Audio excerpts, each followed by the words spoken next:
Assalamualaikum warahmatullahi wabarakatuh.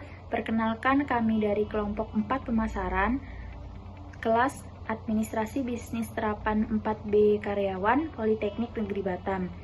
Di sini kami beranggotakan 5 orang. Yang pertama Nurul Aprilia dengan NIM 4122001052. Yang kedua ada saya, Inayatun Mukaroma dengan NIM 4122011055. Yang ketiga ada Joyce Vera Monica dengan NIM 4122011060. Yang keempat ada Carlos Egenta Bangun dengan NIM 4122011034.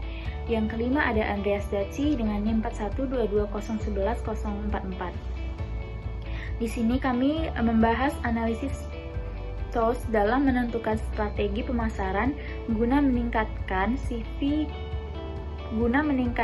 volume penjualan pada CV Permadi Karya Mandiri di Blitar. Pembahasan yang pertama akan dibahas oleh anggota kelompok saya, yaitu Carlos. TOS terdiri dari Threats, Opportunity, Weakness, dan Strength. Mengenal perusahaan, CV Karya Mandiri Blitar adalah sebuah perusahaan yang bergerak dalam bidang perdagangan broiler poultry shop.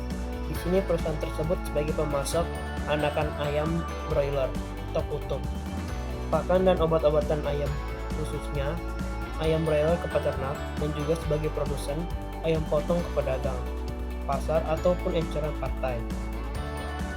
CV Permadi Karya Mandiri didirikan oleh Bapak Matori bersama istrinya Ibu Tusini.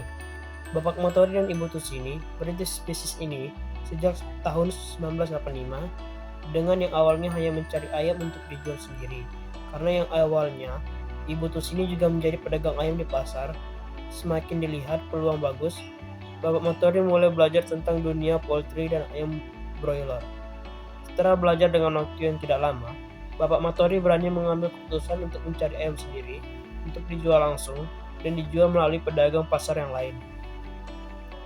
Melihat permintaan ayam dari pedagang semakin banyak, Bapak Matori dan Ibu Matori memutuskan untuk tidak berjual di pasar dan berencana membuka usaha poultry kecil-kecilan. Dari tahun ke tahun, peternak dan pedagang yang dimiliki semakin bertambah. Akhirnya Bapak Matori mengambil anakan ayam atau kutub, pakan dan obat-obatan langsung dari pabrik. Yang awalnya juga mengambil anakan ayam atau kutub, pakan dan obat-obatan juga dari pabrik. Perusahaan ini mengambil ayam dari peternak sendiri dengan cara memberi modal anakan ayam broiler atau kutub, pakan dan obat-obatan disuplai oleh perusahaan. Dari tahun ke tahun, perusahaan ini berkembang dengan baik, mulai memasarkan perusahaannya beberapa daerah Kediri dan Tulung Agung. Semakin lama peternak dan pelanggan tetap perusahaan semakin bertambah banyak, dan pada akhirnya tahun 2019, pada bulan April, perusahaan berganti nama menjadi CV Permadi Karya Mandiri Blitar. Perusahaan ini mendapat respon positif dari masyarakat, khususnya desa Balapan, karena Pak Matori memiliki tujuan agar bisa menciptakan lapangan pekerjaan untuk warga sekitarnya. Sekarang bisnis ini dijalankan oleh Bapak Matori semakin besar dan sudah mempunyai 30 peternak dan 80 pelanggan tetap. Analisis TOS. Metrik TOS digunakan untuk meningkatkan strategi secara sistematis dengan mempertimbangkan hubungan antara kekuatan, kelemahan, peluang, dan ancaman. Konsekuensi dari faktor internal dan eksternal dapat digantikan dalam sebuah matriks yang disebut dengan metrik TOS. Metrik TOS dapat digunakan untuk menghasilkan perusahaan secara strategi pemasaran pada bisnis. Metode penelitian, populasi dan sampel.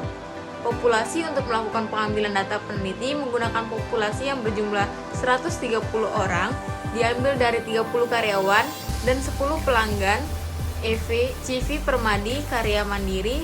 Sampel dalam penelitian ini menggunakan rumus Slovin dengan populasi sebanyak 90 orang, yang dimana akan dibagi 70% pelanggan dan 30% karyawan, dengan toleransi kesalahan 5% didapatkan sampel sebanyak 98 orang. Teknik analisa data. Yang pertama, analisis pengumpulan datanya yaitu laporan penjualan selama tahun 2014 2015, 2016, dan 2017. Yang kedua, laporan dan kegiatan pemasaran. 2. Menganalisis dengan menggunakan analisis TOWS. Ketiga, membuat atau menarik kesimpulan pada hasil di mana sebelumnya dan telah dianalisis dengan menggunakan analisis TOWS. Keempat, pengambilan kesimpulan dan saran. 3. Pembahasan. Setelah dilihat dari permasalahan yang dimiliki oleh CV Permadi Karya Mandiri Blitar dan kemudian menganalisis faktor eksternal dan internal perusahaan, maka selanjutnya adalah melakukan penyusunan strategi menggunakan metode analisis TWOS. Alasan TOWS memiliki beberapa tahapan diantaranya: 1. EVAS atau External Strategic Factor Analysis Summary. 2. IFAS, Internal Strategic Factor Analysis Summary. 3. Matrik TOWS. Matrik EVAS atau External Strategic Factor Analysis Summary. Hasil dari EVAS adalah ancaman utama CV Permadi Karya Mandiri Blitar adalah konsumen yang relatif sensitif terhadap harga dengan memperoleh bobot sebesar 0,12. Sedangkan untuk faktor peluang terbesar adalah jumlah penduduk sekitar yang semakin bertambah dengan perolehan bobot sebesar 0,22.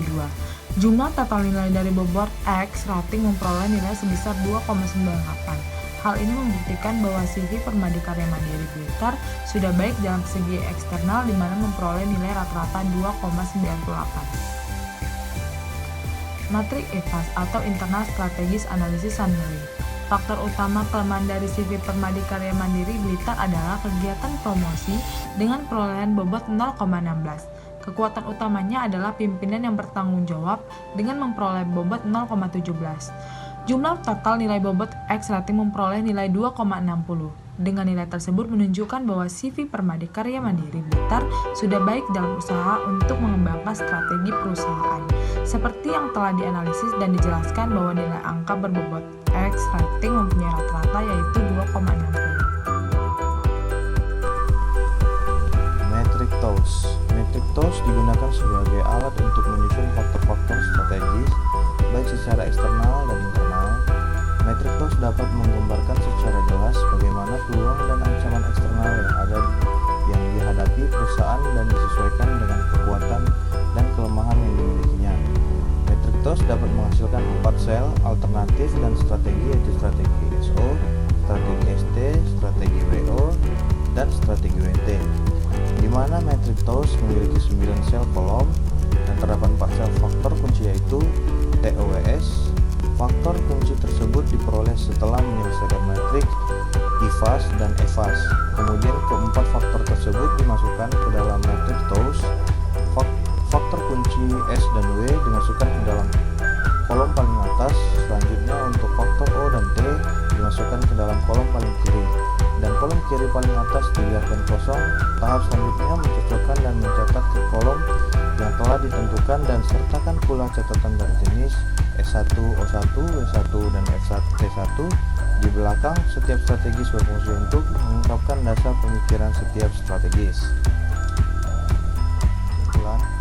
Berdasarkan penelitian yang dilakukan penulis di CV Pribadi Karya Mandiri Blitar, maka dapat diambil kesimpulan sebagai berikut. Ancaman. Yang pertama ada konsumen yang sensitif terhadap harga, yang kedua ada harga ayam broiler yang tidak stabil, yang kedua gaya hidup yang beralih ke makanan cepat saji, yang ketiga ada peraturan daerah, yang keempat adanya pesaing baru. Selanjutnya peluang.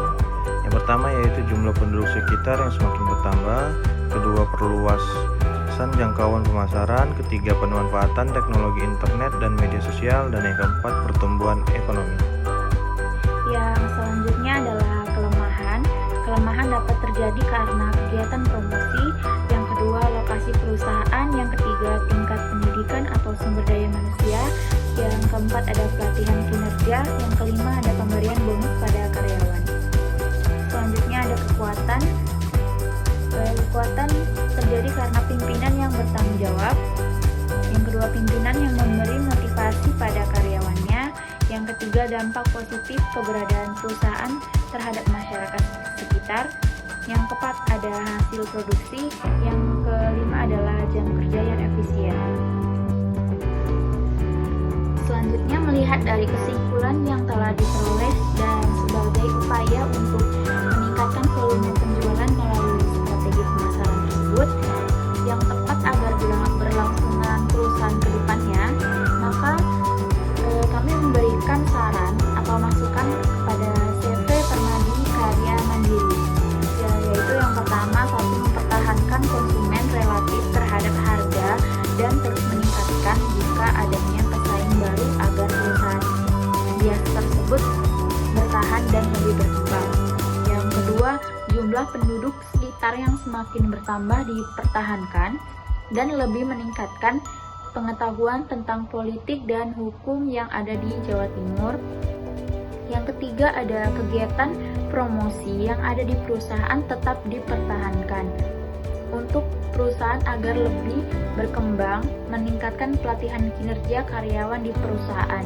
Yang keempat, ada pemimpin tetap mempertahankan sikap yang bertanggung jawab penuh kepada karyawan dan meningkatkan produksi ayam boiler.